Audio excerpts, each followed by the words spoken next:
এরপর শ্যামলবাবু উঠে গিয়ে ঘরের ভেতর থেকে একটা কাগজ হাতে বেরিয়ে এলেন। সেই কাগজটা শ্যামলবাবু নীলাভর দিকে বাড়িয়ে দিলে নীলাভ চিঠিটা ভালো করে পড়তে লাগলো। চিঠিটা পড়ে নীলাভ আমার দিকে বাড়িয়ে দিল। আমি চিঠিটা পড়লাম মনে মনে। চিঠিতে লেখা আছে, বিনয় ছেলেটি ভালো না, শুধু আপনার মেয়ের সাথেই নয়, এমন অনেক মেয়ের সাথেই বিনয়ের সম্পর্ক আছে। তাই আপনার কাছে একটা বড় সুযোগ আছে, আর সেটা হলো নিজের মেয়ের এমন অবস্থার জন্য বিনয়ের উপর আপনি প্রতিশোধ নেন। আমি আপনাকে এই কাজে সব রকম সাহায্য করব। আমার পরিচয় দিলাম না, শুধু এইটুকুই জেনে রাখুন, আপনার মেয়ের মতো বিনয় আমার দিদিরও জীবন নষ্ট করেছে। তাই আমিও চাই বিনয়কে শাস্তি দিতে। তাই যদি বিনয়ের ক্ষতি চান তাহলে এই নাম্বারে ফোন করবেন।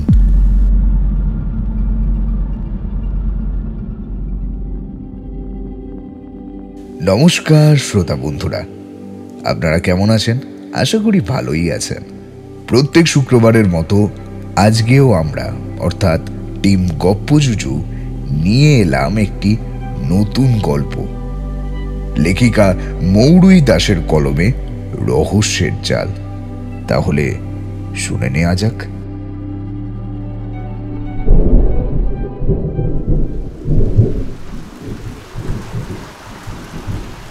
ও, আবার শুরু হয়েছে। এই চলছে প্রতিদিনের রুটিন। ধুর, আর ভালো লাগে না। প্রতিদিন সকাল হলেই বৃষ্টি শুরু হচ্ছে। আমি বারান্দায় দাঁড়িয়ে নিজের হাতে গরম ধোঁয়া ওঠা চায়ের কাপটা নিয়ে একটু একটু করে চাটা পান করছি, আর নিজের মনেই আমার কথাগুলো বলেই চলেছি। ঠিক সেই সময় আমার বন্ধুবর নীলাভ এসে মুখে অল্প হাসি নিয়ে বলে উঠল, কেন, কি হয়েছে তোমার? এত বিরক্ত কার ওপরে? আকাশের সাথে নাকি বৃষ্টির সাথে? আমি ওর কথা শুনে পিছন ফিরে দেখি সে এক হাতে পেপার নিয়ে ও অপর হাতে চায়ের কাপ নিয়ে বেশ আয়েশ করে চেয়ারে বসার জোগাড় করছে, আর আমার কথা শুনে উক্ত কথাগুলো বলল। আমি তার প্রশ্ন শুনে বারান্দা থেকে ঘরের ভিতরে গেলাম।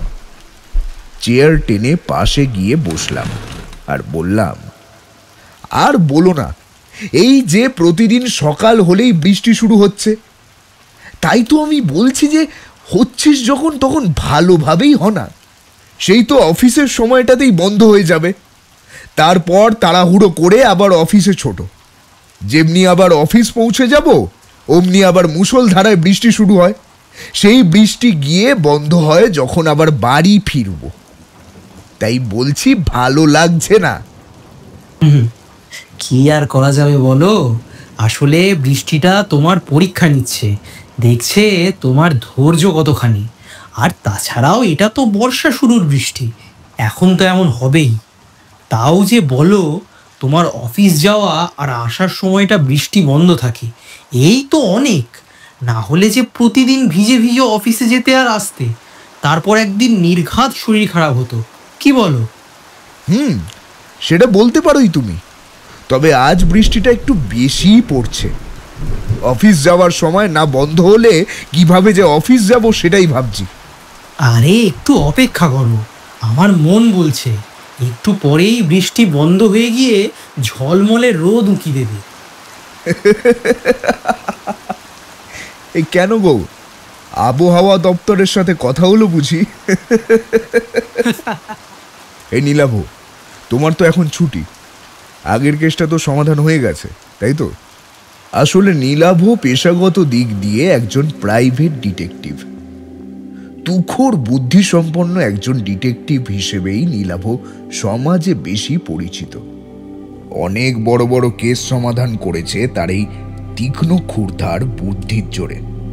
আর আমি হলাম তার একজন সহকর্মী। তবে আমি পেশাগত দিক দিয়ে ব্যাংকে চাকরি করি। চাকরির সময়টুকু বাদ দিয়ে আমি নীলাভর সহকর্মী। আমি আর নীলাভ আমরা দুজনেই একটা ছোট ভাড়া বাড়িতে থাকি। আমার কথা শুনে নীলাভ বলল, হ্যাঁ, আপাতত ছুটিই আছে। পরের কোনো কেস না আসা পর্যন্ত এখন পুরোই ছুটি। কেন বলো তো, তোমার কি কোনো কাজ আছে? আরে না না, কি আর কাজ থাকবে।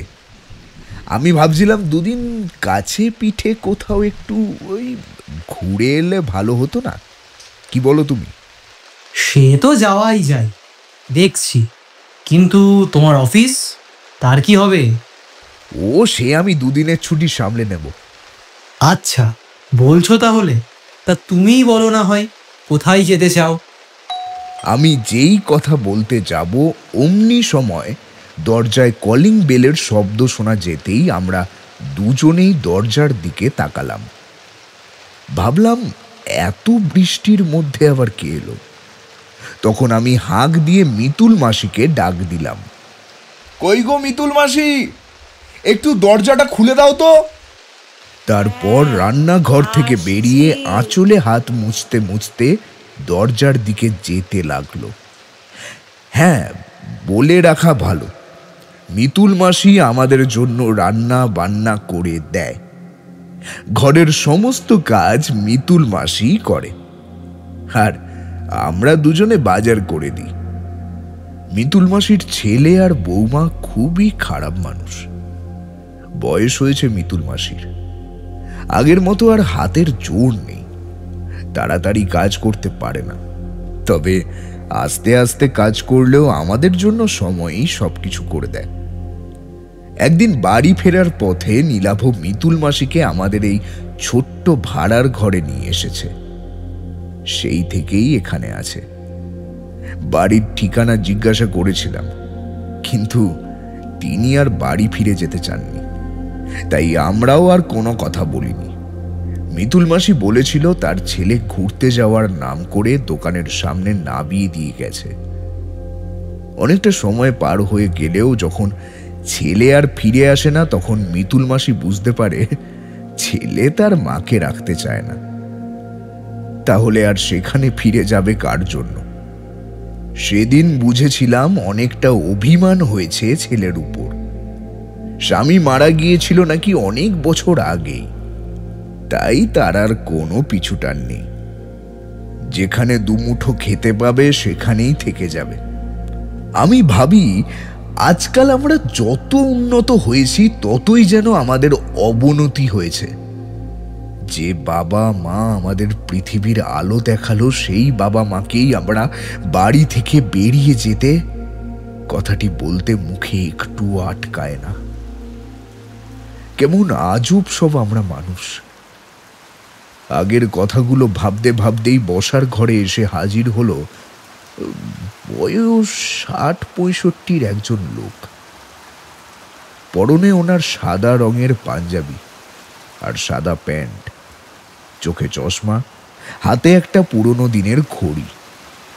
তবে উনি প্রায় অনেকটাই ভিজে গেছেন।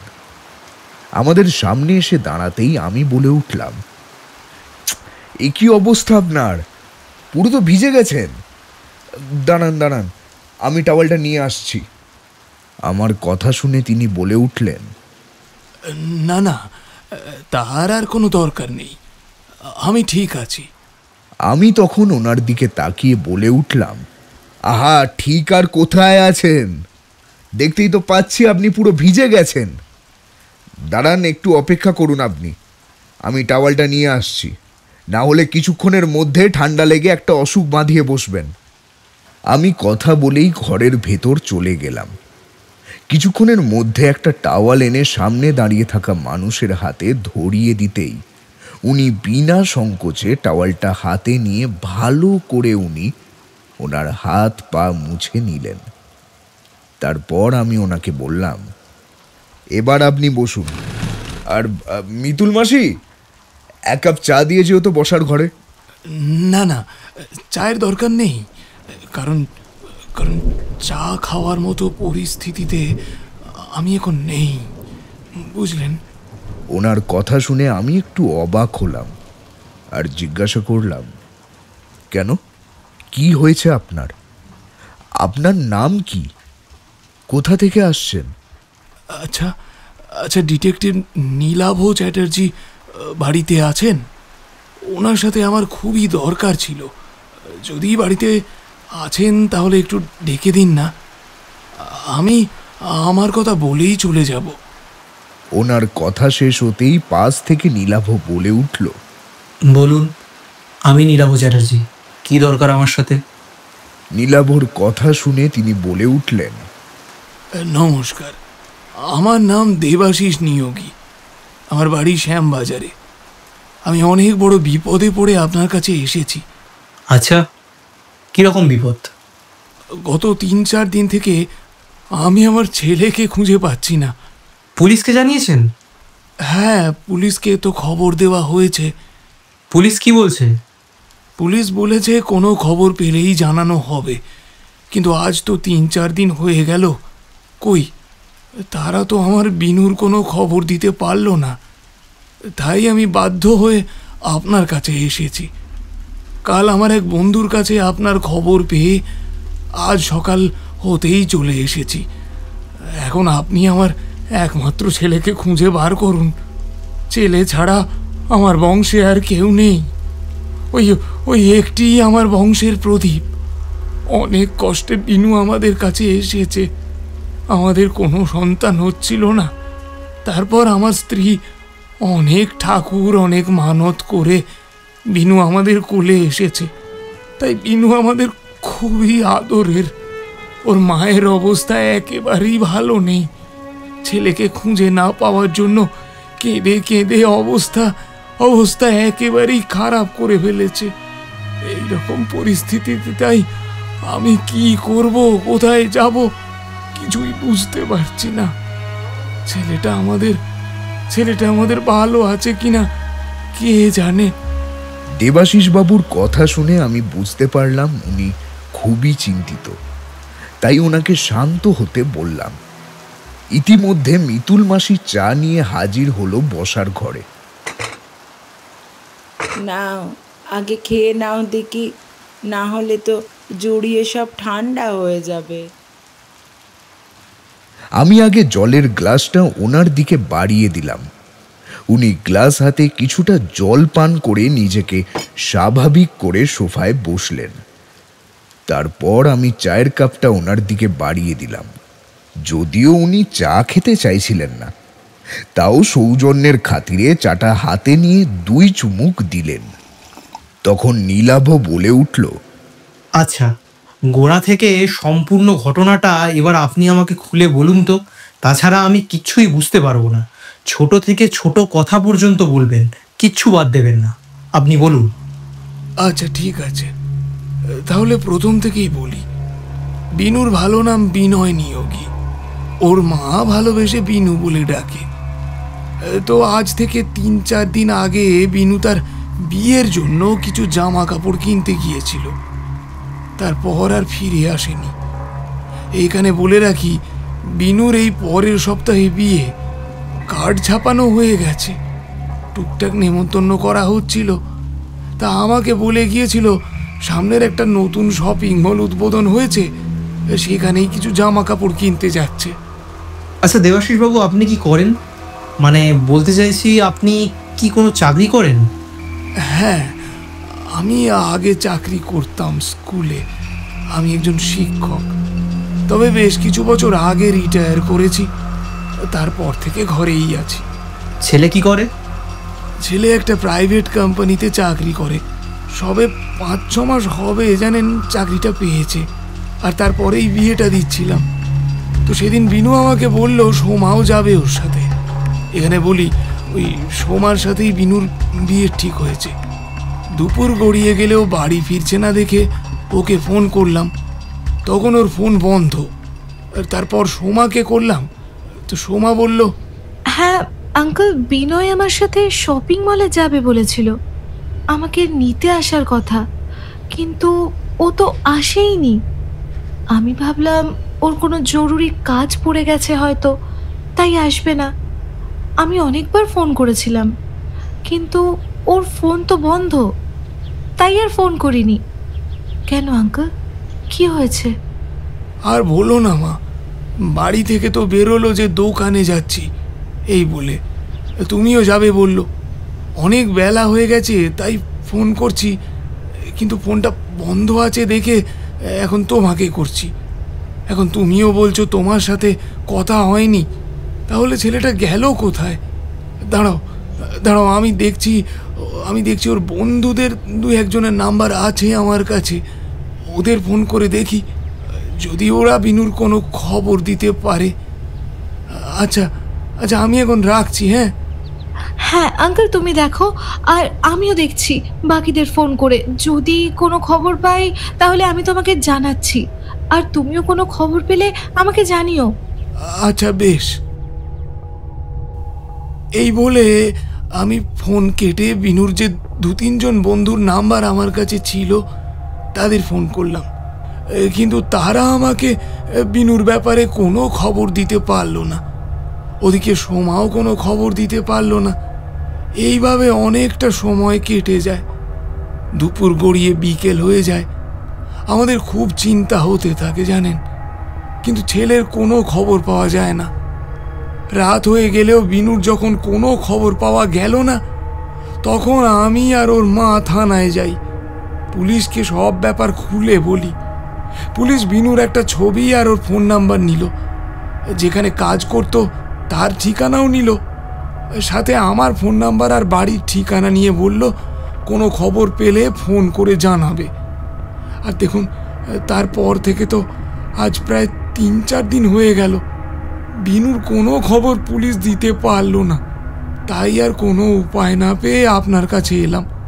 আপনি কিছু একটা করুন, আমার ছেলেটাকে খুঁজে দিন। কথাগুলো বলেই দেবাশিস বাবু খুব কাঁদতে লাগলেন। আমি ওনার কাছে উঠে গিয়ে কাঁধে হাত রেখে শান্ত হতে বললাম। সব ঘটনা শুনে নীলাভ চুপ করে রইল।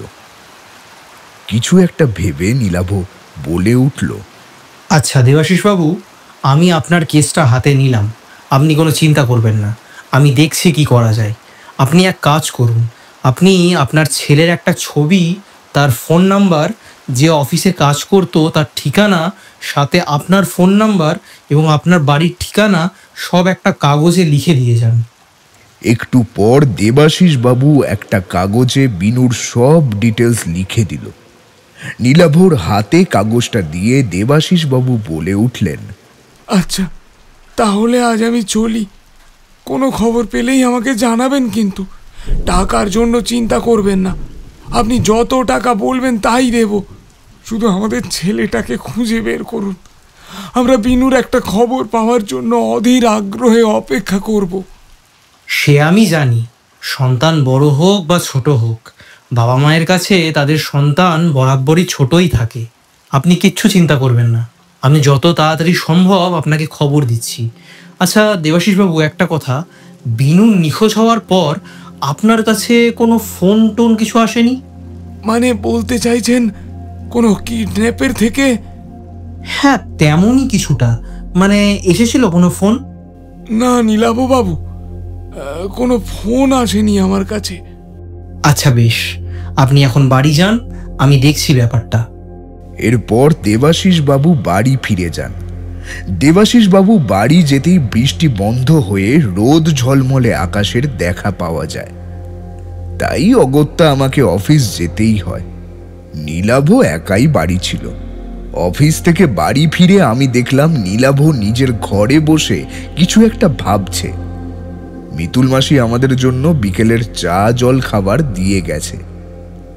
আমি আর নীলাভ খাচ্ছি ঠিকই, কিন্তু নীলাভ যে কোনো গভীর চিন্তায় মগ্ন সেটা ওকে দেখেই বুঝতে পারছি।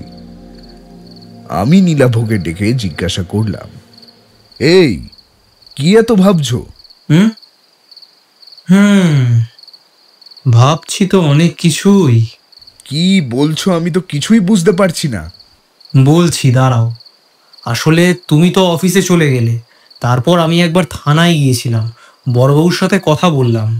থানায় যাওয়ার কথা শুনে আমি অনেকটা আগ্রহ নিয়ে জানতে চাইলাম, আচ্ছা তাই নাকি?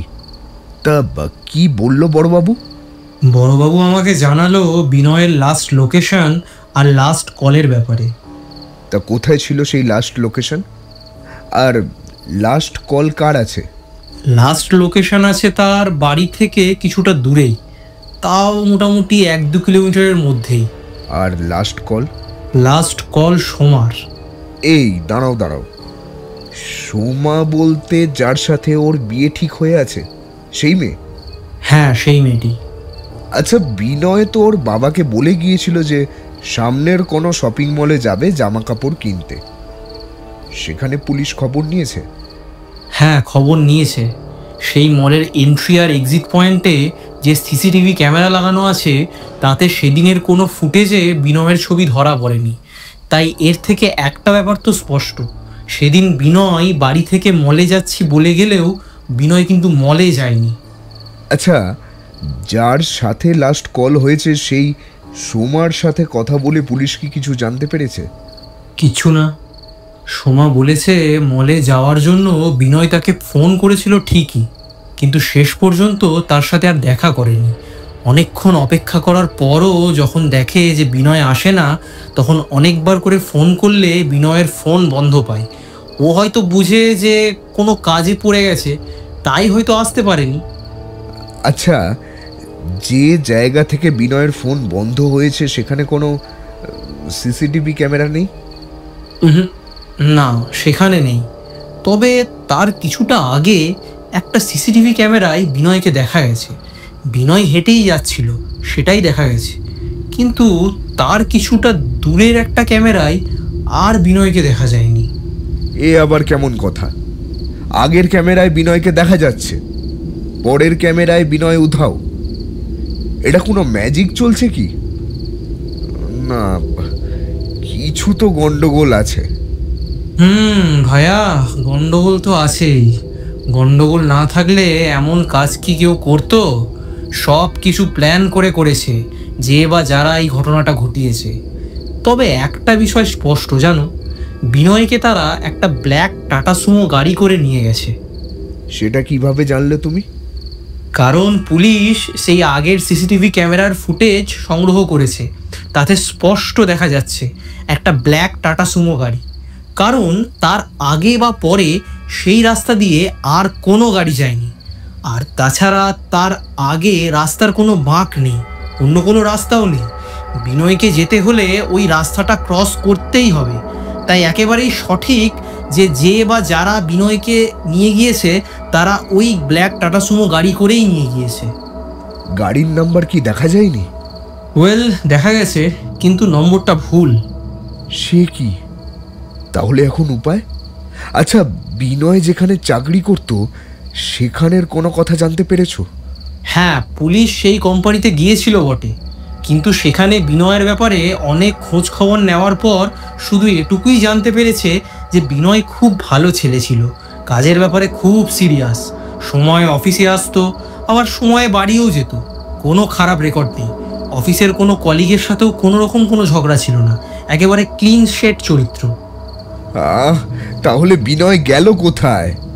দিনের আলোয় কেউ এইভাবে তো আর উবে যেতে পারে না। কোথায় গেল বিনয়? কোথাও তো একটা জায়গায় নিয়ে গিয়েছে বিনয়কে, আর আমাদেরকে সেই জায়গাটাই খুঁজে বের করতে হবে।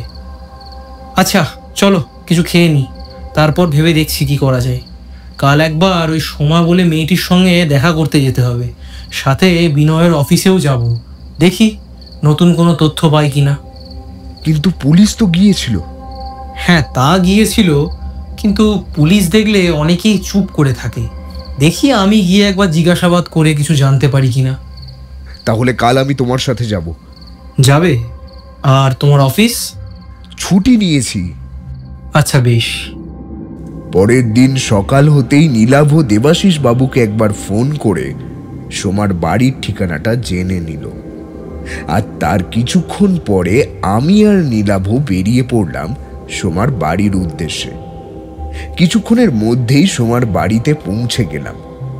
দরজায় কলিং বেলে চাপ দিতেই একজন ভদ্রলোক বেরিয়ে এলেন। আপনারা আপনারা কে? তাকে নীলাভ নিজের পরিচয় দিতেই উনি আমাদের ঘরের ভেতরে নিয়ে গিয়ে বসালেন। সোমা তখন বাড়িতেই ছিল। নীলাভ বলে উঠল, নমস্কার, আমার নাম নীলাভ চ্যাটার্জি। আমি একজন প্রাইভেট ডিটেকটিভ, আর উনি হলেন আমার অ্যাসিস্ট্যান্ট মিস্টার অয়ন ভৌমিক। আচ্ছা, আপনি কে? আমি হলাম সুজয় হালদার, সোমার বাবা। আপনার বসুন, আপনারা একটু অপেক্ষা করুন, আমি সোমাকে ডেকে আনছি। এই বলে সুজয়বাবু বাড়ির ভেতর চলে গেলেন। মিনিট পাঁচের মধ্যেই সুজয়বাবু ওনার স্ত্রী সহ মেয়ে সোমাকে নিয়ে বসার ঘরে এসে হাজির হলেন। দেখে মনে হলো সোমার বয়স হবে ওই 23 কি 24। তাকে দেখে বেশ চিন্তিত মনে হলো। তা হওয়াটাই স্বাভাবিক। যার সাথে 1 সপ্তাহ পরে বিয়ে হবার কথা সেই ছেলেই নিখোঁজ। এই নিয়ে চিন্তা হওয়ারই কথা। বেশ বিপর্যস্ত লাগলো সোমাকে। সোমাকে দেখে নীলাভ বলে উঠল, সোমা, আমি বুঝতে পারছি তোমার মনের অবস্থা, কিন্তু আমাদের কিছু প্রশ্ন আছে, আর সেগুলোর উত্তর জানা খুবই দরকার। আর না হলে আমরা বিনয়কে কিছুতেই খুঁজে পাবো না। বিনয়কে খুঁজে পাওয়া খুবই জরুরি, তাই তোমাকে একটু সাহায্য করতে হবে। নীলাভর কথা শুনে সোমার চোখ দিয়ে জল গড়িয়ে পড়ল। সোমার মা সোমার কাঁধে হাত রেখে শান্ত হতে বলল তাকে। তাই সোমা নিজের মনের ভাবনাগুলোকে নিজের মনের মধ্যে চাপা রেখে একটা দীর্ঘ নিঃশ্বাস ত্যাগ করে নিজেকে স্বাভাবিক করে বলে উঠল, বলুন, আপনারা কি জানতে চান? আমি যদি জানি আমি আপনাদের সব বলবো। আপনারা বলুন। আচ্ছা সোমা, বিনয়ের ফোন হিস্ট্রি থেকে আমরা জানতে পেরেছি যে বিনয়ের ফোন থেকে লাস্টবার তোমাকেই কল করা হয়েছিল, আর স্বভাবতই কোনো একটা শপিং মলে বাজার করার কথা ছিল। সেটুকুই আমাদেরকে দেবাশিসবাবু জানিয়েছেন। তবে আমি তোমার কাছে সম্পূর্ণটা জানতে চাই। হ্যাঁ, সেদিন বিনয় আমাকে ফোন করে বলেছিল শপিং মলে বাজার করবে। সেই মতো আমি তৈরি হয়েছিলাম, কিন্তু নির্দিষ্ট সময় পার হয়ে গেলে বিনয় আর আমাকে ফোন করেনি। তাই আমি বাধ্য হয়ে ওকে যখন ফোন করেছিলাম, কিন্তু তখন ওর ফোনটা সুইচড অফ ছিল। আমি ভাবলাম হয়তো চার্জ শেষ হয়ে গেছে, লক্ষ্য করেনি। তাই আমি আবারও কিছুক্ষণ অপেক্ষা করি, কিন্তু সময় পেরিয়ে গেলে তখন আমি ওর ফোনে ফোন করি, কিন্তু তখনও সুইচড অফ ছিল। তারপর তো দুপুরবেলায় দেবাশিস আঙ্কেল আমাকে ফোন করে বিনয়ের ব্যাপারটা সমস্তটা বললে আমার খুব চিন্তা হয়। আমি তারপর বেশ কিছু বিনয়ের বন্ধুদের ফোন করে খোঁজ খবর নিই, কিন্তু তারাও বিনয়ের ব্যাপারে কোনো খবর আমাকে দিতে পারেনি।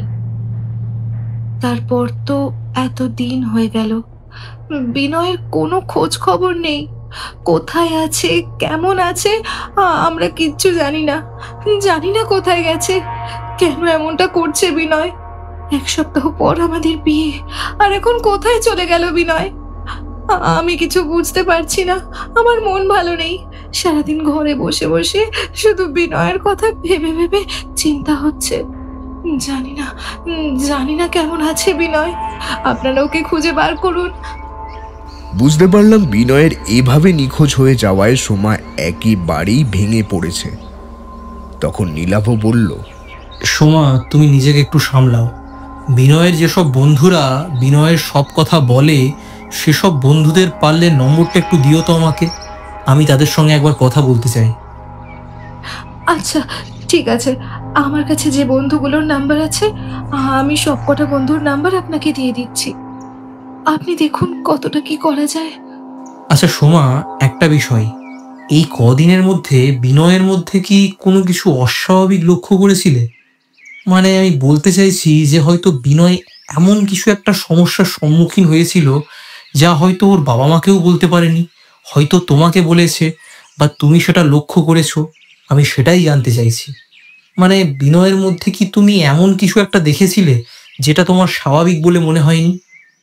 নীলাভর কথা শুনে সোমা বেশ কিছুক্ষণ ভেবে বলে উঠল, আম, আহ, না, আমার তো বিনয়কে একেবারে স্বাভাবিক মনে হয়েছিল। বিনয়ের যে কোনো বিষয় নিয়ে কিছু চিন্তায় ছিল তেমন তো মনে হয়নি আমার। সবকিছু ঠিকঠাকই চলছিল। বিয়ে নিয়ে খুব আনন্দে ছিল। আমাকে বিনয় তেমন কিছুই বলেনি। ওকে আমি স্বাভাবিক দেখেছিলাম। আচ্ছা, এটা কি কোনো কিডন্যাপারের কাজ হতে পারে? বলতে চাইছি, কেউ কেউকে কিডন্যাপ করতে পারে? না, আসলে আজকাল তো কত কিছু এমন হচ্ছে, আমি বুঝতে পারছি না। আমার মনে হলো তাই বললাম, তাই আপনাদের আমি জিজ্ঞেস করছি। এমন কিছুও হতে পারে, তবে গ্যারেন্টি দিয়ে কিছুই বলা যায় না। আজকাল যা সব চলছে, এই সমাজে শুধু মেয়েরাই নয়, ছেলেরাও আজকাল আর নিরাপদ নেই। আমরা দেখছি ব্যাপারটা। বেশি চিন্তা করো না তুমি। আমার মনে হয় কিছুদিনের মধ্যেই আমরা বিনয়কে ঠিক খুঁজে পাবো। অনেক ধন্যবাদ আপনাকে। যত তাড়াতাড়ি পারেন বিনয়কে খুঁজে বের করুন। আচ্ছা, আর একটা কথা শোনো। বলছিলাম, বিনয় কি তোমাকে কোনোদিন এমন কোনো কথা বলেছিল যার সঙ্গে বিনয়ের খুব শত্রুতা ছিল, মানে এমন জাতীয় কিছু? নীলাভর কথা শুনে সোমা চুপ করে যায়, কিছুই বলে না। তাই আমরাও আর কোনো কথা না বলে সোমার বাড়ি থেকে বেরিয়ে আসতেই যাব, এমন সময় সোমা বলে উঠল, আমার এই কথাটা বলা উচিত হবে কিনা আমি জানি না, তাও বলছি। তবে আমি শিওর না। আপনি বললেন না যে কারোর সাথে শত্রুতা আছে কিনা, তাই আমার মনে একটা খটকা এলো। আমি সেই থেকেই বলছি। আমি সন্দেহের কথা বলছি না, তবে একেবারে ব্যাপারটা উড়িয়ে দেওয়া যায় না। আচ্ছা, তুমি বলো, তারপর আমরা তদন্ত করে দেখব কোনটা হতে পারে আর কোনটা হতে পারে না। তুমি বলো। আচ্ছা, আসলে বিনয়ের সাথে আমার বিয়েটা ঠিক হয়েছে ওর চাকরি পাওয়ার পর। মানে আমি আর বিনয় একই অফিসে চাকরি করি, সেখানেই আমাদের পরিচয়, তারপর প্রেম, তারপর আমরা দুজন দুজনকে ভালোবেসে বিয়ের সিদ্ধান্ত নিই। কিন্তু এখানে একটা কথা বলা দরকার, বিনয়ের সাথে আমার বিয়ের আগে আরও একটি মেয়ের সাথে বিনয়ের বিয়ে ঠিক ছিল, আর সেটা বিনয়ের অনেক ছোটবেলা থেকেই, দেবাশিস আঙ্কেলের খুব কাছের বন্ধু শ্যামল আঙ্কেলের মেয়ের সাথে। আমার সাথে শ্যামল আঙ্কেলের পরিচয় নেই, তবে যতটুকু শুনেছি তার সবটাই বিনয়ের মুখে শোনা।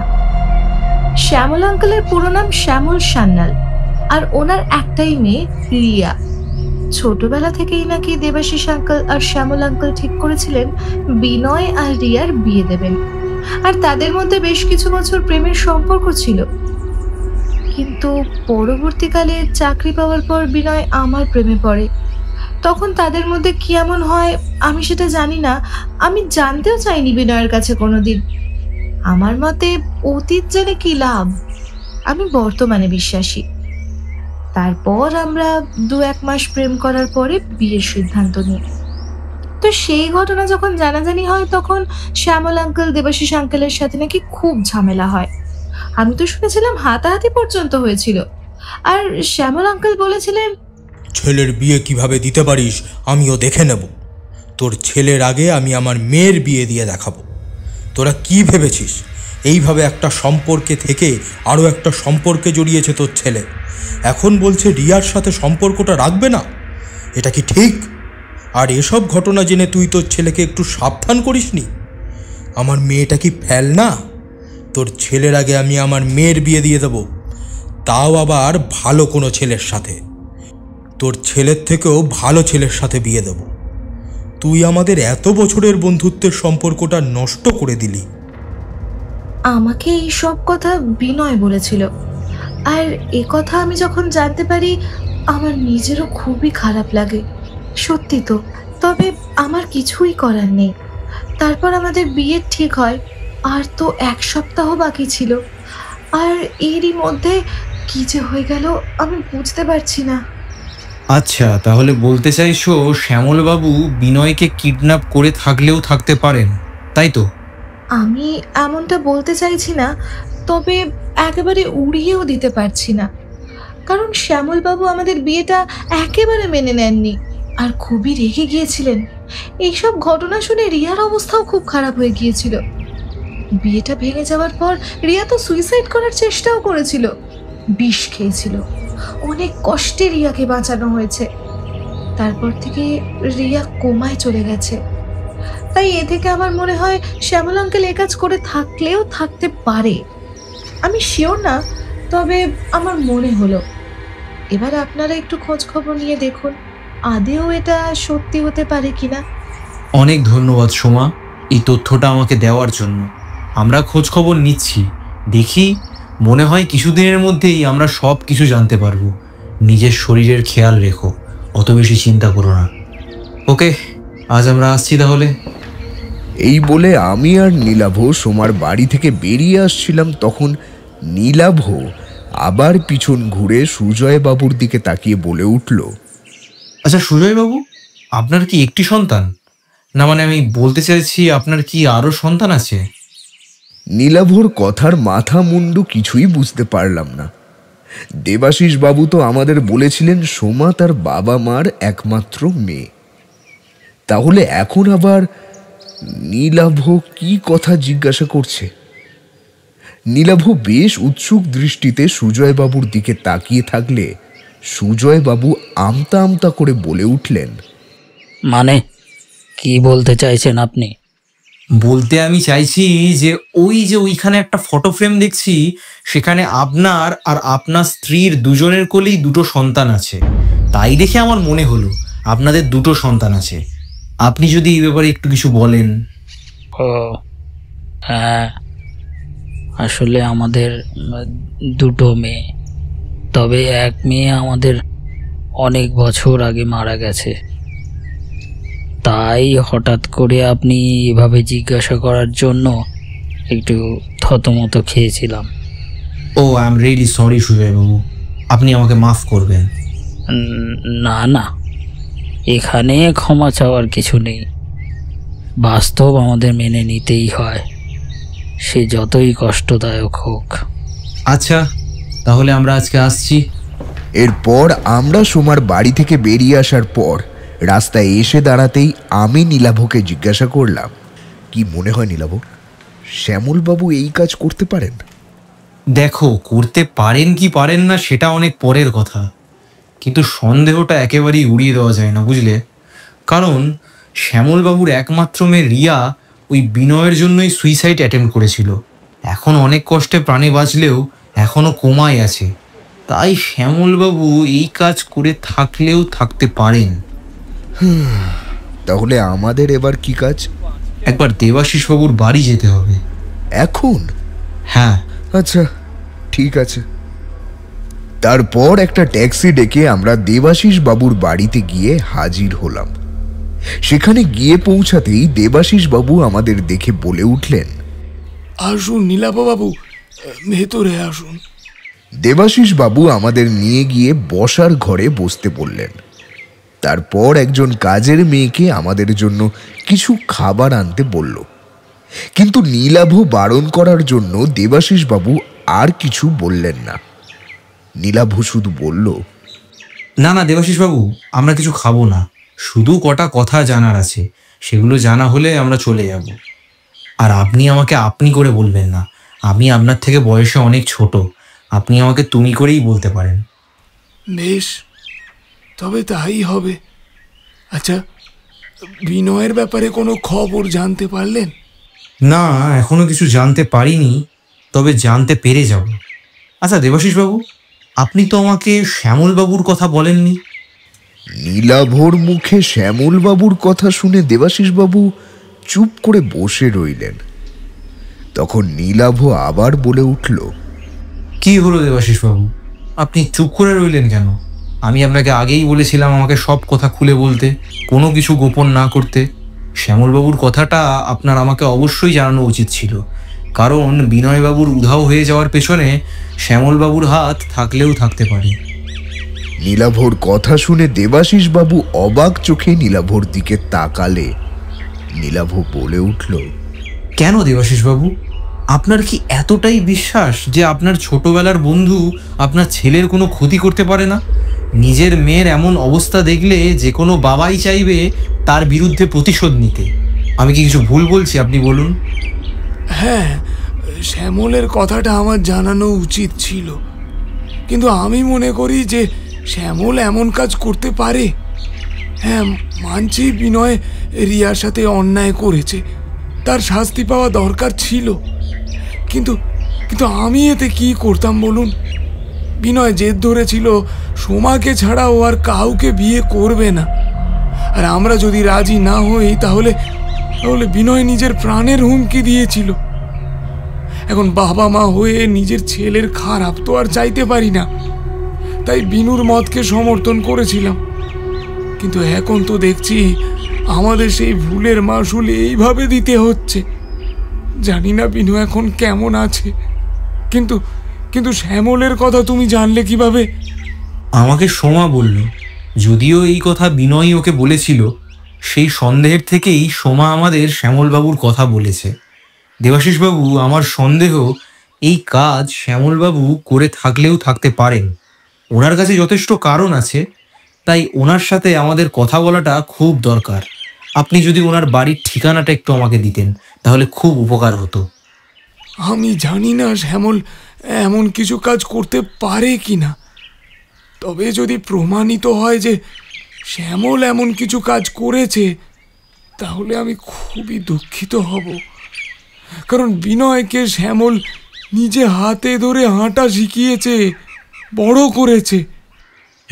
দেবাশিসবাবু, এই পৃথিবীতে এখনো অনেক এমন মানুষ আছে যাদের দেখলে ঠিক করে চেনাই যায় না। আপনি এক কাজ করুন, আপনি একবার শ্যামলবাবুর বাড়ির ঠিকানাটা দিন, ওনার সাথে কিছু কথা বলবো। দেবাশিস বাবু কিন্তু কিন্তু করেও শ্যামলবাবুর বাড়ির ঠিকানা নীলাভকে দিয়ে দিল। ঠিকানা হাতে নিয়ে নীলাভ বলে উঠল, অনেক ধন্যবাদ আপনাকে। শ্যামলবাবুর সঙ্গে কথা বলে আমি সব ঘটনা আপনাকে জানাবো। এরপর আমরা দেবাশিস বাবুর বাড়ি থেকে বেরিয়ে এলাম। তখন ঘড়িতে দুপুর 2টা। তাই নীলাভ বলে উঠল, চলো বাড়িতে যাই, খিদে পেয়েছে খুব। নীলাভর কথা শুনে আমিও আর মানা করলাম না। বাড়িতে ফিরে এলে মিতুল মাসি আমাদের জন্য রান্না করা খাবার থালায় দিয়ে নিজের ঘরে চলে গেলেন। আমি ভাত খেয়ে দুপুরের ভাত ঘুম দিয়েছি একটু সময়ের জন্য, আর কখন যে চোখ লেগে এসেছিল বুঝতেই পারিনি। ঘুম ভাঙল নীলাভর ডাকে। ঘড়ির দিকে তাকিয়ে দেখলাম ঘড়িতে তখন বিকেল 4টা। নীলাভ বলে উঠল, চলো তাড়াতাড়ি বেরোতে হবে। ঘুমের ঘোরে আমি বেশ কিছুটা অবাক চোখে নীলাভর দিকে তাকিয়ে থাকলে নীলাভ বলে উঠল, একবার শ্যামলবাবুর বাড়িতে যাব, তাড়াতাড়ি তৈরি হয়ে নাও, আমি কিছুক্ষণের মধ্যেই আসছি। এরপর নীলাভ চলে গেল। তাড়াতাড়ি তৈরি হয়ে মিতুল মাসিকে বলে আমরা বেরিয়ে পড়লাম শ্যামলবাবুর বাড়ি যাওয়ার জন্য। ওনার বাড়ি পৌঁছে নীলাভ আমাদের পরিচয় দিতেই বাড়ির কাজের মেয়ে আমাদের ঘরের ভেতর নিয়ে গিয়ে সোফায় বসতে বলল। আমরাও তাই করলাম। মিনিট 5-এর মধ্যেই একজন মধ্যবয়স্ক ব্যক্তি এসে হাজির হলো আমাদের সামনে। নীলাভ উঠে দাঁড়িয়ে নমস্কার জানিয়ে নিজের পরিচয় দিল। আমরা কেন এসেছি ওনার বাড়িতে সে কথা জানতেই বেশ গম্ভীর গলায় বলে উঠলেন, বিনয়কে খুঁজে পাওয়া যাচ্ছে না তো আমি কি করব? আমি তো আর বিনয়কে তুলে নিয়ে যাইনি। তাহলে শুধু শুধু আপনারা এখানে কেন এসেছেন? কেন শ্যামলবাবু, আপনিই তো সেই কাজ করেছেন।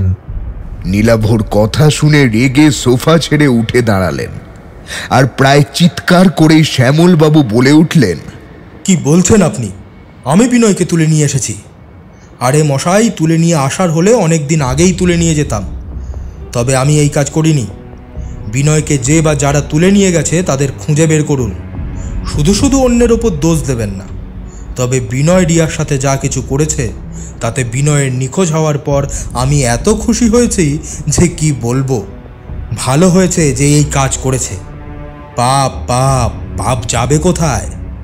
ভগবান আছেন, উনি থাকতে এত বড় অন্যায় উনি কোনোদিন মেনে নেবেন না। আমার মেয়েটা বিনয়কে সত্যিকারের ভালোবেসেছিল, তাই তো বিনয়ের এত বড় বিশ্বাসঘাতকতা মেনে নিতে পারল না। বিষ খেয়ে আত্মহত্যা করার চেষ্টা করলো।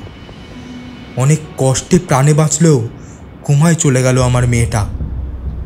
বেঁচে থেকেও মরে গেছে। জানি না জানি না আর কোনোদিন আমার মেয়েটা উঠে বসবে কিনা, নিজের পায়ে দাঁড়াতে পারবে কিনা, কোনোদিন আবার তার হাসি মুখটা দেখতে পাবো কিনা, কথা বলতে পারবে কিনা, জানি না আমি। শ্যামলবাবু কথাটা বলতে বলতেই কেঁদে ফেললেন। আমি আর নীলাভ কিছুই বললাম না। কিছুক্ষণ পর নিজেকে সামলে শ্যামলবাবু বলে উঠলেন,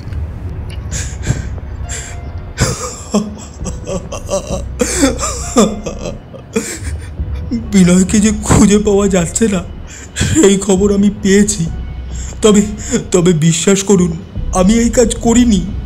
হ্যাঁ, মানছি আমি বিনয়ের ক্ষতি করতে চেয়েছিলাম, কিন্তু পারিনি।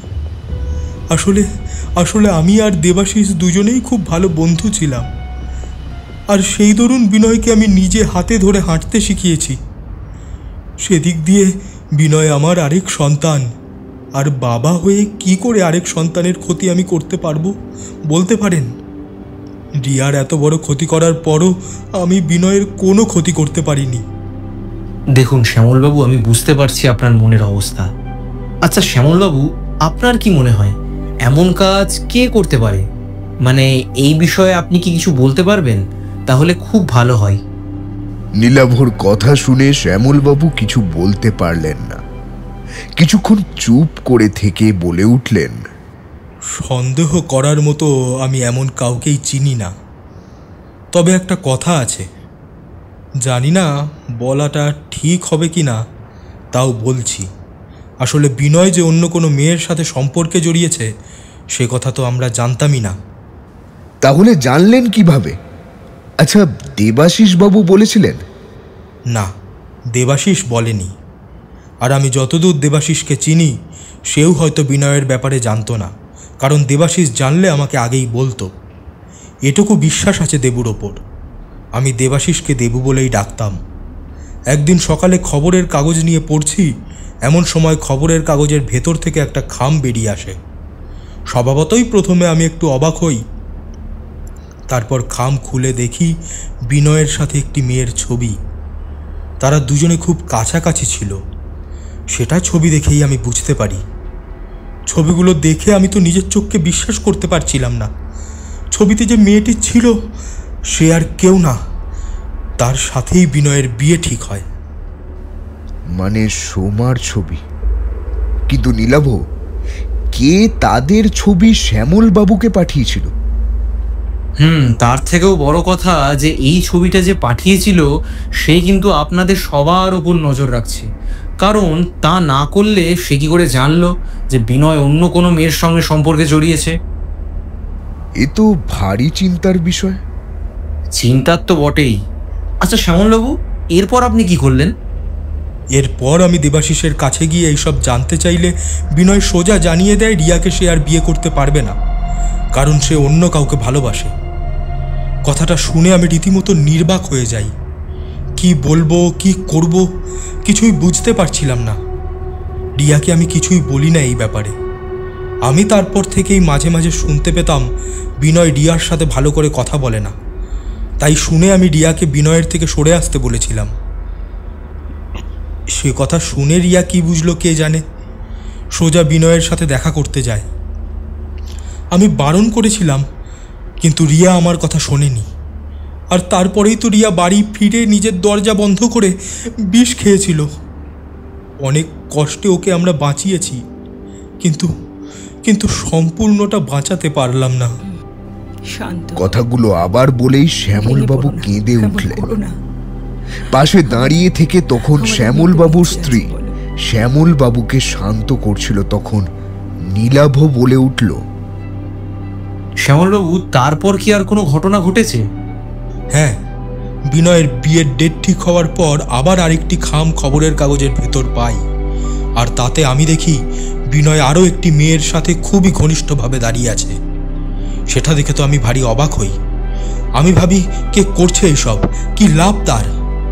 একবার ভেবেছিলাম পুলিশের কাছে যাব, কিন্তু তারপর ভাবলাম কি হবে পুলিশের কাছে গিয়ে। তবে আমি এই ছবি সোমা বলে মেয়েটির কাছে পাঠিয়েছিলাম, কিন্তু সে বিশ্বাস করেনি।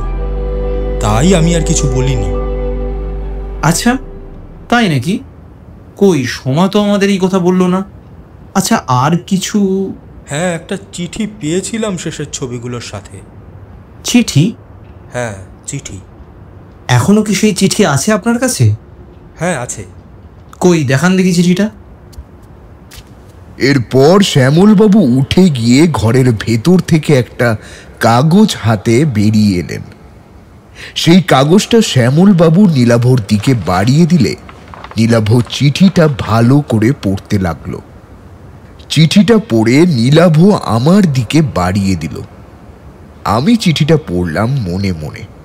চিঠিতে লেখা আছে, বিনয় ছেলেটি ভালো না, শুধু আপনার মেয়ের সাথেই নয়, এমন অনেক মেয়ের সাথেই বিনয়ের সম্পর্ক আছে। তাই আপনার কাছে একটা বড় সুযোগ আছে, আর সেটা হলো নিজের মেয়ের এমন অবস্থার জন্য বিনয়ের উপর আপনি প্রতিশোধ নেন। আমি আপনাকে এই কাজে সব রকম সাহায্য করব। আমার পরিচয় দিলাম না, শুধু এইটুকু জেনে রাখুন, আপনার মেয়ের মতো বিনয় আমার দিদিরও জীবন নষ্ট করেছে। তাই আমিও চাই বিনয়কে শাস্তি দিতে। তাই যদি বিনয়ের ক্ষতি চান তাহলে এই এই নাম্বারে ফোন করবেন। আমি দেখলাম একটা ফোন নাম্বার লেখা আছে। নীলাভ আমার দিকে তাকিয়ে বলে উঠল, আচ্ছা শ্যামলবাবু, আপনি এই নম্বরে কোনোদিন ফোন করেছিলেন? হ্যাঁ, একবার করেছিলাম। ফোন তুলেছিল? হ্যাঁ, তুলেছিল। অয়ন, এই নাম্বারে একবার ফোন করে দেখো তো কেউ ফোন ধরে কিনা। এরপর আমি সেই নাম্বারে ফোন করলাম, কিন্তু ফোন বন্ধ। নীলাভকে আমি সেই কথা জানালাম। নীলাভ বলে উঠল, আমি এটা আন্দাজ করেছিলাম। বড়বাবুকে দিয়ে এই নাম্বারের ঠিকুজি গুষ্টি বের করতে হবে। আচ্ছা শ্যামলবাবু, আজকে আমরা আসছি, পরে আবার কোনো দরকার হলে আবার আসবো। চলুন একবার রিয়াকে দেখে আসি। এরপর শ্যামলবাবু আমাদের একটি ঘরে নিয়ে গেল। ঘরের ভেতর যেতেই আমরা দেখতে পেলাম একজন মেয়ে বিছানায় চোখ খোলা অবস্থায় শুয়ে আছে। দেখে বেশ মায়া হলো। নীলাভ আর কিছু বলল না। সন্ধে হয়ে এসেছিল, তাই আমরা শ্যামলবাবুর বাড়ি থেকে বেরিয়ে এলাম। ট্যাক্সি হয়ে বাড়িতে পৌঁছালাম। মিতুল মাসি আমাদের জন্য চা নিয়ে এলো। নীলাভ গরম চায়ে চুমুক দিতে দিতে গভীর চিন্তায় মগ্ন হলো। আমি আর কিছু জিজ্ঞাসা করলাম না। আমি এখন কিছু জিজ্ঞাসা করলেও কোনো উত্তর পাবো না। তাই চা খেয়ে আমি নিজের ঘরে গেলাম। বেশ কিছুক্ষণ পর নীলাভ আমাকে ডাকল। আমিও অমনি ওর ঘরে গেলাম।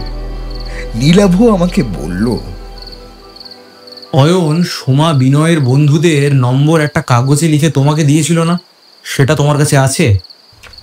হ্যাঁ আছে। আমাকে একবার দাও তো। আচ্ছা দাঁড়াও, আমার ওই জামার পকেটে আছে, যেটা পরে সোমার বাড়ি গিয়েছিলাম। তুমি একটু দাঁড়াও, আমি নিয়ে আসছি।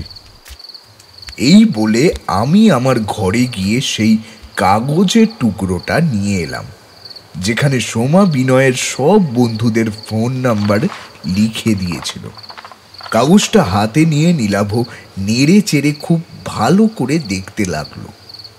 তারপর কি মনে করতেই ফোন করলো একজনকে। ফোন করেই নীলাভ বলে উঠল, আচ্ছা, আমি কাগজে দুটো লেখা পাঠাচ্ছি আপনাকে, আপনি একটু দেখুন, তারপর আমাকে বলবেন। দেখুন, একটু তাড়াতাড়ি বলবেন আমাকে। হ্যাঁ। নীলাভ কথাগুলো বলেই ফোনটা কেটে দিল। আমি অবাক চোখে তার দিকে তাকিয়েছিলাম।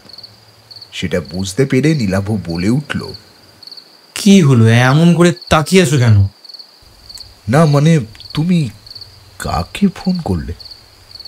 আরে এই দুটো কাগজ নিয়ে তুমি কাকে ছবি পাঠালে? এই কি করতে চাইছো তুমি? এখনো কিছুই করিনি ভাইয়া, তবে একটা সন্দেহ করছি, আর সেই সন্দেহটা কতদূর সঠিক সেটাই জানার চেষ্টা করছি। কিসের সন্দেহ? এই নাও দুটো কাগজ, ভালো করে দেখো, কিছু বুঝতে পারো কিনা বলো তো। নীলাভর হাত থেকে দুটো কাগজ নিয়ে ভালো করে দেখতে লাগলাম। তারপর বেশ উত্তেজিত হয়ে বলে উঠলাম, এটা তো... এক্স্যাক্টলি, তুমি বুঝতে পেরেছো। আমি জানতাম তুমি পারবে। আমি এটারই কথা বলছি। আমি যেটা মনে করছি সেটাও কি তুমিও ভাবছো? আর যদি আমাদের দুজনের ভাবনাই সঠিক হয়, তাহলে জানতে হবে এমন কাজ সে কেন করেছে।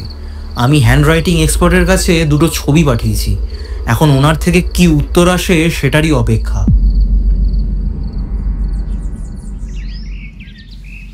সকালবেলায় আমি আর নীলাভ বসার ঘরে বসে আছি। কাল রাতে হ্যান্ডরাইটিং এক্সপার্ট ফোন করে জানিয়েছেন দুটো লেখাই একজন মানুষেরই। আর সেই কথা জানার পর থেকেই আমি আসল কারণ জানার জন্য খুবই ছটফট করছি। ইতিমধ্যে নীলাভ বলে উঠল, কি বুঝলে অয়ন? সব তো ঘেঁটে যাচ্ছে গো। না না, ওটা একদম করো না, এখন সব গুলিয়ে ফেললে মুশকিল হবে। এমন সময় নীলাভর ফোনটা বেজে উঠল। নীলাভ কানে নিতেই বলে উঠল, কি বলছেন আপনি বড়বাবু? কখন? কোথায় পেলেন? আচ্ছা আচ্ছা আচ্ছা, আমি আসছি। অয়ন, কুইক, আমাদের বেরোতে হবে তাড়াতাড়ি। কি হলো? বড়বাবু কি বললেন? একটা ডেড বডি পাওয়া গেছে। কি বলছো? কোথায়? হাওড়া ব্রিজের নিচে। লাশ একেবারে পচে গেছে, অনেক দিন ধরে জলে ডুবে থাকার জন্য বডি পুরো ফুলে গেছে, চেনাই যাচ্ছে না। তবে দেবাশিসবাবু বিনয়ের জামা কাপড় নিয়ে যা বলেছিলেন, মানে বিনয় যেদিন বাড়ি থেকে বেরিয়েছিল সেদিন বিনয়ের পরনে যে জামা প্যান্ট ছিল তার যা বর্ণনা দেবাশিসবাবু দিয়েছিলেন প্রাথমিক তদন্তের সময় তা একেবারে মিলে গেছে। তাই পুলিশ ভাবছে বডিটা বিনয়ের হলেও হতে পারে। কি কাণ্ড বলো তো! দেবাশিস বাবুকে জানানো হয়েছে? হ্যাঁ হয়েছে, বডি পোস্টমর্টমে নিয়ে গেছে। আমাদের তাড়াতাড়ি করে বড়বাবু হসপিটালে যেতে বললেন। চলো, আর দেরি করা যাবে না, আমাদের ওই বেরোতে হবে। এরপর আমরা দুজনেই বেরিয়ে পড়লাম। মিতুল মাসি খাবার খেয়ে যেতে বলেছিল, কিন্তু আমাদের এখন খাবার খাওয়ার মতো অবস্থা নেই। তাই তাড়াতাড়ি করে হাসপাতালে পৌঁছালে দেখতে পেলাম দেবাশিস বাবু আর ওনার স্ত্রী খুবই কাঁদছে। এখনো বডি দেখতে পাননি। নীলাভ আর আমি তাদের সামনে গিয়ে দাঁড়াতেই দেবাশিস বাবু কেঁদে কেঁদে বলতে শুরু করলেন, কি হয়ে গেল নীলাভ?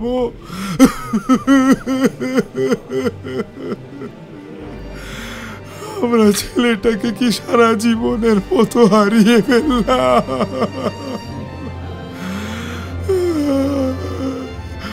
আর কি বিনয়কে আমরা খুঁজে পাবো না। পুলিশ আমাদের আসতে বললো একটা বডি পাওয়া গেছে। কি হবে নীলাভ, কি হবে? আপনি চিন্তা করবেন না, আমি দেখছি, আপনি একটু নিজেকে সামলান। এরই মধ্যে থানার বড়বাবু এসে বলে উঠলেন, দেবাশিস বাবু, নীলাভ বাবু, চলুন চলুন, আপনারা বডি চিহ্নিত করতে হবে। পুলিশের কথা শুনে দেবাশিস বাবু স্ত্রী আবার কেঁদে উঠলেন। দেবাশিস বাবু স্ত্রীকে জড়িয়ে শান্ত করার চেষ্টা করলেন। তারপর আমরা মর্গে প্রবেশ করলাম।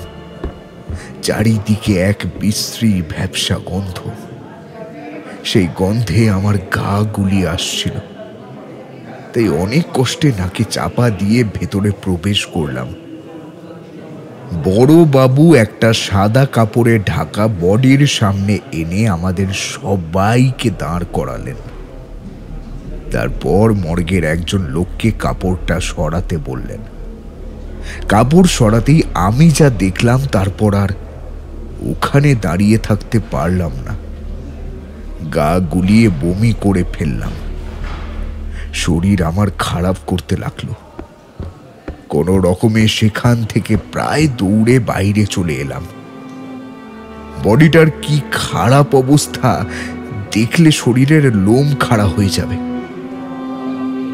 সারা শরীর ফুলে গেছে, সেই সাথে বডি পুরো সাদা হয়ে গিয়েছিল। আমি আর ওখানে দাঁড়িয়ে থাকতে না পেরে বাইরে চলে আসি। ভেতরে তারপর কি কথা হয় আমি বলতে পারবো না। তবে কিছুক্ষণ পর সবাই যখন বাইরে বেরিয়ে এলেন, তখন তাদের কথাবার্তার মাধ্যমে আমি এইটুকু বুঝতে পারলাম ওই বডি বিনয়ের না। সে কথা শুনে আমি তখন মনে মনে ভাবলাম, তাহলে বিনয় এখনো বেঁচে? ভগবানের নাম করে একবার প্রণাম ঠুকলাম। তারপর আবার মনে মনে ভাবলাম, তাহলে বিনয় কোথায়? দেখলাম নীলাভ বড়বাবুর সাথে কোনো জরুরি কথা বলছে। আমি তখন একটা বেঞ্চে বসেছিলাম। বড়বাবুর সাথে কথা বলে নীলাভ আমার সামনে এসে দাঁড়ালো আর বলল, চলো অয়ন, আমাদের যেতে হবে।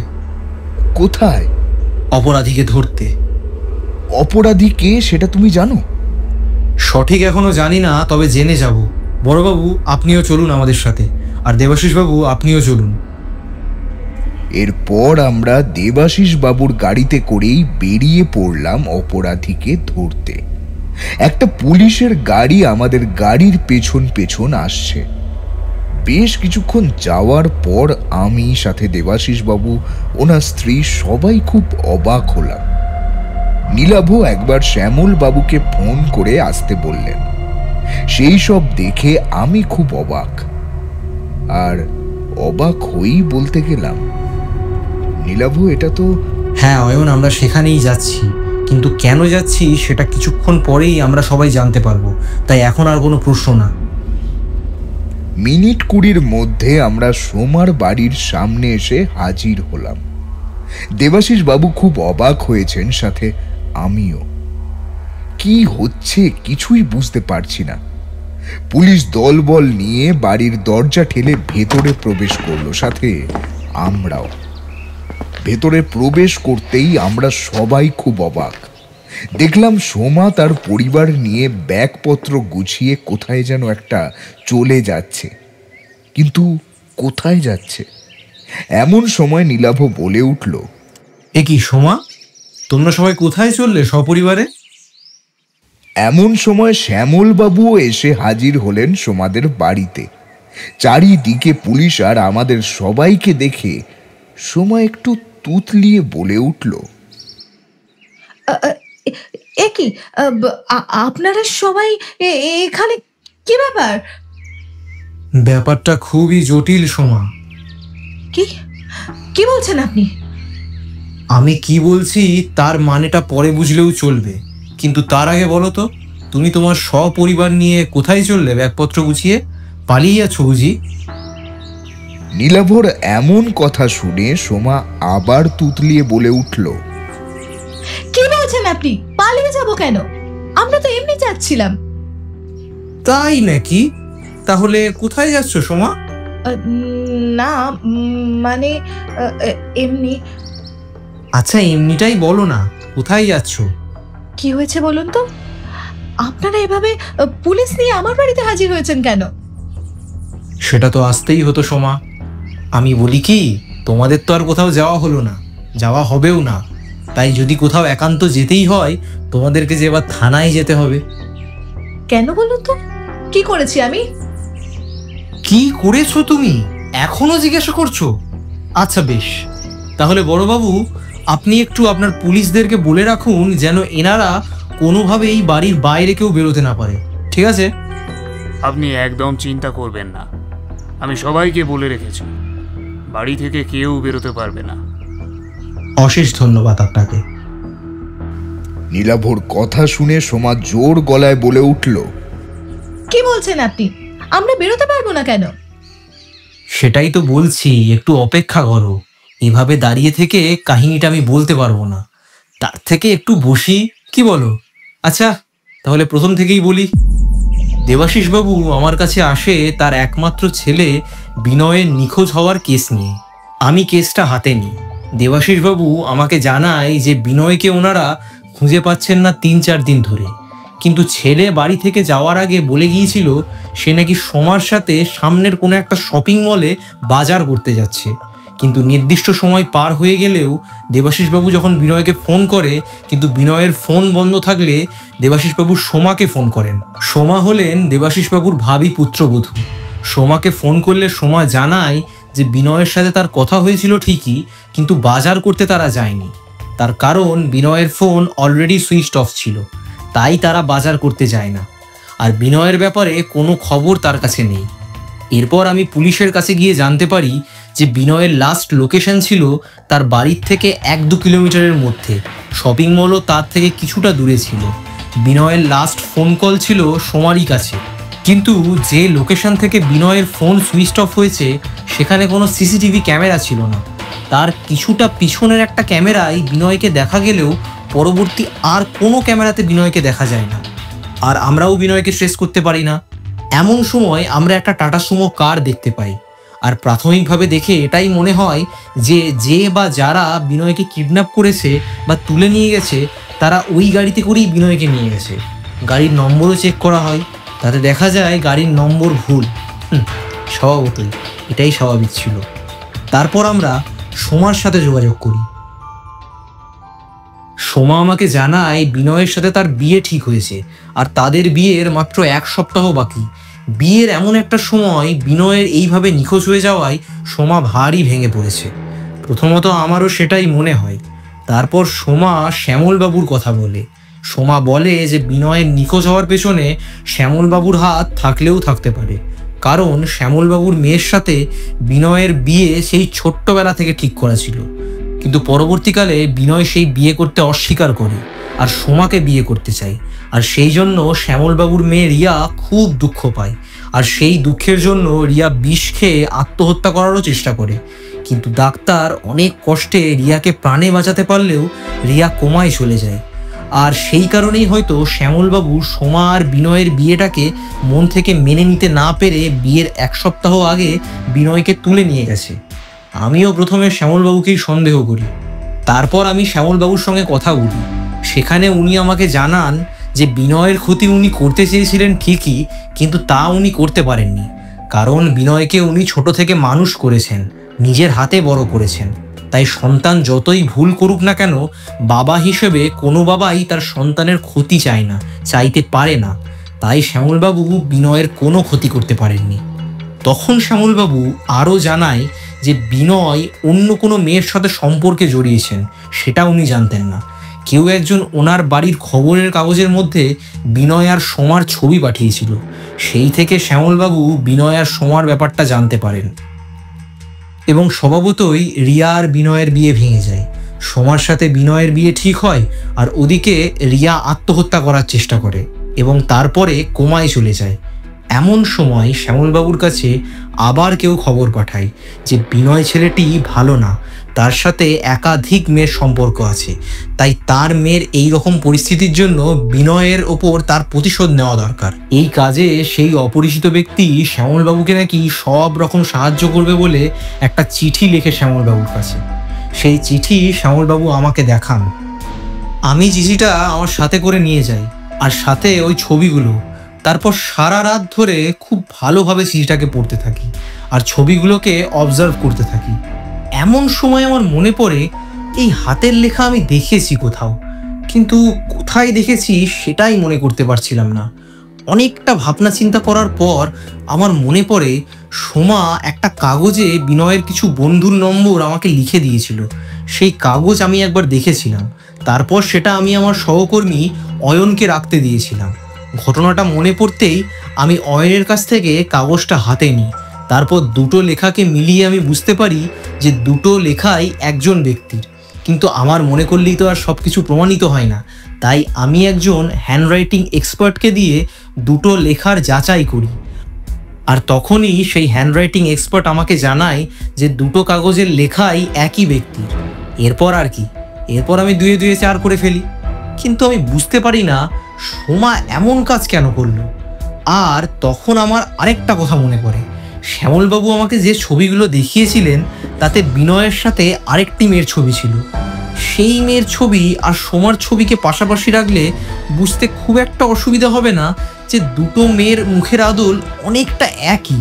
তারপর আমি খোঁজ নিই এবং সেই খোঁজে জানতে পারি যে সোমার একজন দিদি ছিল, কিন্তু এখন কোনো কারণবশত তিনি আর বেঁচে নেই, মারা গেছেন। আর হয়তো সেই মেয়েই হলো বিনয়ের নিখোঁজ হওয়ার আসল কারণ। কি সোমা, আমি ঠিক বলছি তো? এবার কি তুমি পুরো ঘটনাটা আমাদেরকে বলবে? দেখো সোমা, তুমি যে ফেঁসে গেছো সেটা আশা করি এতক্ষণে বুঝতেই পারছো, তাহলে আর চুপ করে থেকেও তোমার কোনো লাভ নেই, বলে দাও। পুরো ঘটনা শুনে আমি তো পুরো থ। এমন সময় সোমার বাবা বলে উঠলেন, না না মা, না, একদমই না, কিছু বলার দরকার নেই সোমা, যা হওয়ার হবে সেটা দেখা যাবে, তুই কিন্তু কিচ্ছু বলবি না। কি সব বলছো সুজয়? তোমরা কি করেছো আমার ছেলের সাথে? এটা তোমরা করতে পারলে? ওই জন্যই বলে মানুষকে বিশ্বাস করতে নেই। ছি ছি, আমার ঘেন্না হচ্ছে তোমাদের উপর। আমি কোন মেয়েকে আমার বাড়ির বউমা করে নিয়ে যাচ্ছিলাম? ভগবান যা করেন ভালোর জন্যই করেন। এখন ভালোই ভালোই বলছি, আমার ছেলে কোথায়? না না, বলবো না, বলবো না, মরুক, ওই ছেলের বেঁচে থাকার কোনো অধিকার নেই, ওর মরে যাওয়াই ভালো। একদম মুখ সামলে কথা বলো, বাজে কথা একদম বলবে না। ধীরে ধীরে পরিস্থিতি উষ্ণ হয়ে যাচ্ছিল। সেটা বুঝতে পেরে নীলাভ বলে উঠল, আহ, থামুন আপনারা। কে অপরাধী আর কে নির্দোষ সেটা আদালত বিচার করবে, আপনারা কেউ না। সোমা, আমি তোমাকে বলছি, তুমি সবটা বলো। হ্যাঁ, ওটা আমার দিদির ছবি। বিনয় আমার দিদির সাথে ভালোবাসার অভিনয় করেছিল, তারপর সহবাস, আর তার প্রমাণ স্বরূপ আমার দিদি মা হতে চলেছিল। বিনয় দিদির আর তার সন্তানের দায়িত্ব নিতে অস্বীকার করলে আমার দিদি আত্মহত্যা করে। মৃত্যুর আগে দিদি আমাকে একটা চিঠিতে সব বলে যায়, আর সেদিন থেকে আমি প্ল্যান করতে থাকি, বিনয়ের সাথে ভালোবাসার অভিনয় করি, বিয়ে পর্যন্ত ব্যাপারটা নিয়ে যাই। হ্যাঁ, আমি শ্যামলবাবুকে ওই ছবিগুলো পাঠিয়েছিলাম। আমি ভেবেছিলাম শ্যামলবাবু মেয়ের এমন অবস্থার জন্য বিনয়ের উপর প্রতিশোধ নেবেই, কিন্তু না, উনি কিছুই করলেন না। তাই বাধ্য হয়ে আমাকেই বিনয়কে কিডন্যাপ করতে হলো। কিন্তু তোমার ফোনের লোকেশন তো বিনয়ের কাছে ছিল না, তাহলে কি করে? কারণ আমি আমার ফোনটা বাড়িতেই রেখে গিয়েছিলাম। বিনয়ের সাথে আমি দেখা করি সেই জায়গায়, সেখানে আশেপাশে কোনো সিসিটিভি ক্যামেরা ছিল না। সেখানে আমি বিনয়কে গাড়িতে উঠতে বলি, তারপর আমার ফোন পাওয়া যাচ্ছে না এমন বলে ওর ফোনটা হাতে নিয়ে ওর অজান্তে আমি বিনয়ের ফোন সুইচ অফ করে দিই। আর যে ফোন নম্বরটা তুমি শ্যামলবাবুকে দিয়েছিলে সেটার খোঁজ করেছি, আপনারা জানলে অবাক হবেন, সেই সিম কার্ড বিনয়ের নামে রেজিস্ট্রি করা। সোমা, এটা একটু আমাদের বুঝিয়ে বলবে? হ্যাঁ, বিনয়ের আধার কার্ড নিয়ে আমি সিম কার্ডটা তুলেছিলাম। বিনয় আমাকে আধার কার্ডটা দিয়েছিল যেন পরে ধরা পড়লেও পুলিশ আমার কাছে পৌঁছতে না পারে। বিনয় কোনো প্রশ্ন করেনি? না। তার কারণ বিনয় তোমাকে বিশ্বাস করেছিল, কিন্তু একটা জায়গায় যে ভুল হয়ে গেল সোমা, সব কিছু লুকাতে পারলেও নিজের হাতের লেখা আর তুমি লুকাতে পারলে না। নিজের হাতের লেখাই তোমাকে ধরিয়ে দিল। খুবই দুঃখজনক ব্যাপার, তাই না? যাই হোক, ওসব কথা বাদ দাও। এখন বলো তো, বিনয়কে কোথায় লুকিয়ে রেখেছো? নীলাভর প্রশ্ন শুনে সোমা অবাক চোখে তার দিকে তাকিয়ে রইল। তখন নীলাভ বলে উঠল, খুব ভালো প্ল্যান করেছিলে সোমা। বিনয়ের জামা কাপড় ওই লাশের গায়ে পরিয়ে বিনয়ের সমস্ত জিনিস সেই লাশের সাথে দিয়ে সকলের চোখে তুমি ধুলো দিতে চেয়েছিলে, কিন্তু বাবা মায়ের চোখে তুমি ধুলো দিতে পারোনি। ওটা বিনয়ের বডি না। তাই তোমাকে জিজ্ঞেস করছি সোমা, বিনয় কোথায়? আমি আবারও তোমাকে ঠান্ডা মাথায় জিজ্ঞাসা করছি, বিনয় কোথায় আর ওটা কার বডি ছিল? বিনয় আমাদের স্টোর রুমে আছে, আর ওটা একটা বেনামি লাশ। হাসপাতাল থেকে ওই লাশের ব্যবস্থা করেছিলাম। সোমার কথা শুনে দেবাশিস বাবু, ওনার স্ত্রী, আমি, নীলাভ, পুলিশের বড়বাবু সবাই মিলে গেলাম সোমার বাড়ির স্টোর রুমে। দরজায় তালা দেওয়া। নীলাভ সোমাকে ডাক দিল। সোমা দৌড়ে এসে সবার দিকে একবার তাকিয়ে দরজা খুলে দিল। আমরা সবাই ভেতরে গেলাম। সেখানে গিয়ে দেখতে পেলাম সারা ঘর অন্ধকার, লাইনের কোনো ব্যবস্থা নেই। নীলাভ নিজের ফোনের টর্চটা অন করলো। তারপর আমরা দেখতে পেলাম সামনের একটা চেয়ারে বিনয়কে মোটা একটা দড়ি দিয়ে বেঁধে রাখা হয়েছে, সাথে মুখে মোটা কাপড় দেওয়া আছে, যেন বিনয় চিৎকার করতে না পারে। পুলিশ বিনয়ের দড়ি খুলে দিল। বিনয়কে ডাকলো, কিন্তু সে কোনো সাড়া দিল না। দেবাশিস বাবু বিনয়ের নাকের কাছে গিয়ে হাত রাখল। না, নিঃশ্বাস পড়ছে। তারপর চোখ বন্ধ করে একটা দীর্ঘ নিঃশ্বাস ত্যাগ করে বাইরে বেরিয়ে এসে একটা জলের বোতল নিয়ে গিয়ে বিনয়ের চোখে মুখে ছিটিয়ে দিল। বিনয় একটু নড়ে চড়ে উঠল। বিনয়কে দেবাশিস বাবু ডাকলেন, কিন্তু শব্দ করল না। আমরা বুঝতে পারলাম বিনয়ের শারীরিক অবস্থা একেবারেই ভালো নেই। তাই থানার বড়বাবু অ্যাম্বুলেন্সকে ফোন করল। কিছুক্ষণের মধ্যেই অ্যাম্বুলেন্স চলে আসে। বিনয়কে নিয়ে দেবাশিস বাবু আর ওনার স্ত্রী হাসপাতালে যায়। এদিকে সোমা, সোমার বাবা সুজয় বাবু, ওনার স্ত্রী, তিনজনকে পুলিশ গ্রেপ্তার করে। ওনারা অন্যায় করেছেন, আইন নিজের হাতে তুলে নিয়েছিলেন, তাই তাদের শাস্তি প্রাপ্য। সেই ঘটনার পর সোমা, সুজয় বাবু, ওনার স্ত্রী এখন থানায়, আর বিনয়কে হাসপাতালে ভর্তি করা হয়েছে। আদালত রায় দিয়েছে বিনয়ের শরীর ভালো হলে তাকেও জেলে যেতে হবে, কারণ তার জন্য একজন মেয়ে আত্মহত্যা করেছিল। সোমা তার নিজের দিদির আত্মহত্যার প্রতিশোধ নিতে বিনয়কে কিডন্যাপ করেছিল, তাই এই কাজের জন্য তাদের পুলিশ গ্রেফতার করেছে। আপনারা এতক্ষণ শুনলেন লেখিকা মৌরুই দাসের কলমে রহস্যের জাল গল্পটি। আজকে গল্পের বিভিন্ন চরিত্রে প্রিয়ম, স্বাগতা, সৌরভ, স্বাতী, সাত্তকী, নীলাশিস এবং গল্প পাঠে ও গল্পের সূত্রধর আমি হ্যাপি। আজকের গল্পের আবহ সৃষ্টি ও শব্দ সংযোজনে টিম অ্যানোনিমাস, সমগ্র পরিচালনায় টিম গপ্প জুজু। আমরা খুব শীঘ্রই ফিরব একটি নতুন এবং ভিন্ন স্বাদের গপ্প নিয়ে। ততদিন ভালো থাকুন, সুস্থ থাকুন এবং অবশ্যই সাবস্ক্রাইব করতে ভুলবেন না আমাদের ইউটিউব চ্যানেল গপ্প জুজু। তাহলে দেখা হবে নতুন একটি গল্পতে। টাটা।